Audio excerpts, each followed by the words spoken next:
sweep. Now, to get this sweep to work from half guard, I need my arm must be lined up with my lat. Cannot be inside my lat. If it's inside my lat, I'm going to struggle. It's going to be a sweep that may or may not work, and if he's heavier than me, it's definitely not working, okay? The knee itself needs to have just a hook. I call this a crowbar. Yeah, a friend of mine named it a crowbar. I thought that was an excellent name. A crowbar, you stick only the point of the edge of a crowbar in something, and then there's a long lever, and it gives you tremendous prying power. That's why I like the name of the crowbar, because this is the point. So if I shove my leg deeper into him, then that's like putting a crowbar into a trunk, say. You lock your keys in your trunk, and you know, that dates me, but you lock your keys in your trunk, and if I put the crowbar too deep, I'm never going to be able to open that. If you put it so it's just a point, bang, pops open easy, okay? Same with the sweep. The point needs to be just over his calf. So we were taking a look at this sweep, and I had him in half guard. It's just the point of the point. Right now that's too deep. It's just the point of the leg. The knee actually is in front of the hip. So it's got the hip. And then if we have this arm so it cannot base, we get a very productive sweep. So now we'll look at this move coming forward. Okay, I held the guard, and he got around my knee. Either my mistake or just he's so good. He comes up. I'm thinking about right foot on the hip, but he drives in too fast. So we've got the monitor of the forearm. I'm still on my side. We have to be on our side.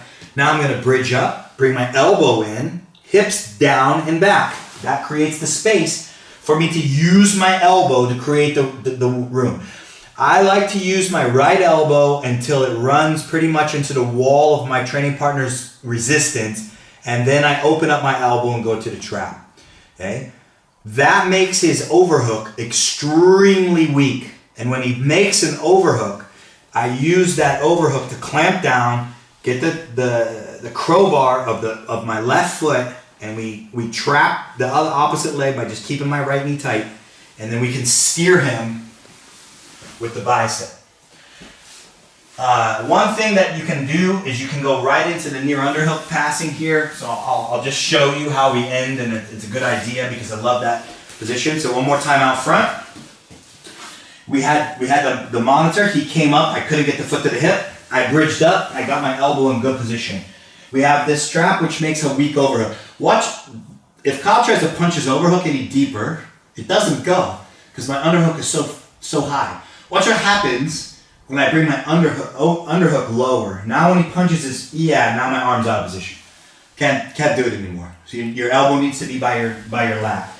So when it's by the lat, I use the overhook. So if he reestablishes an overhook for me, that you use that timing right now. His arm's committed. I use that timing. I make sure my crowbar is engaged, and we flip him over. Now when I go, I drive in, and now we have our near underhook. And I can move up, and I can start my near underhook passing. Crowbar is that crowbar sweeps, I call it John Wayne, is an exceptional entry into the near underhook style of passing, which is, in my opinion, one of the best from the half guard scenario. It's an exceptional way to pass.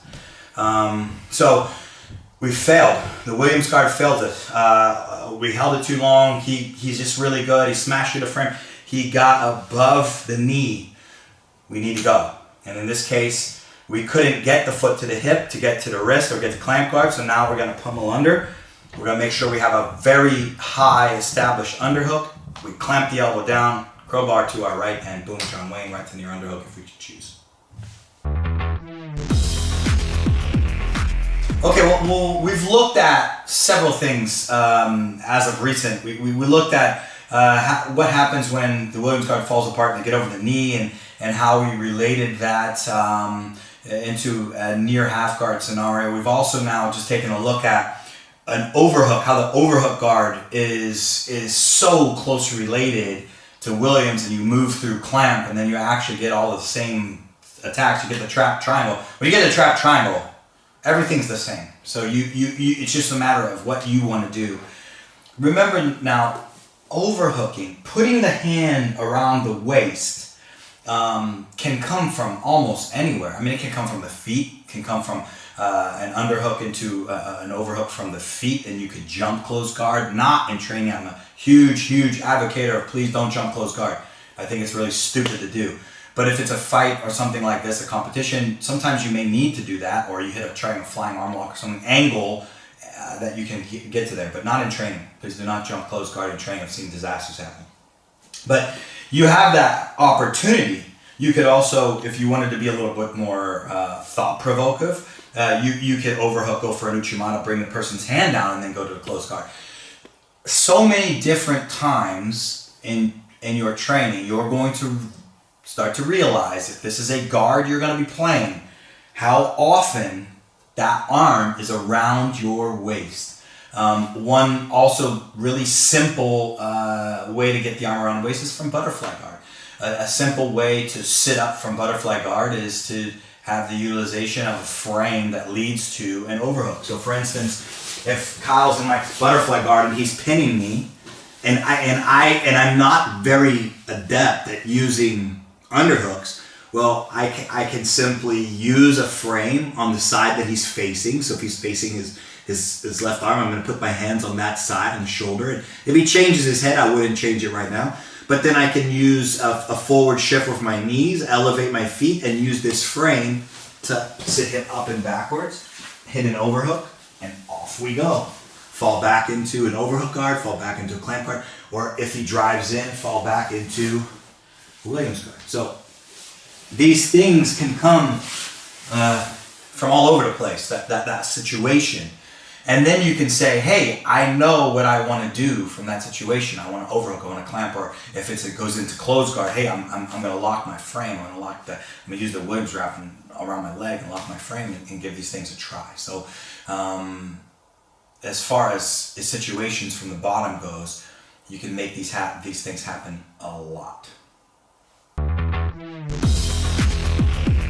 All right, it's time to take a look at a few other situations that throughout time that I've always used this wrap from, because as soon as it happened from the guard, it became apparent that you can use this in other situations to hold people well and to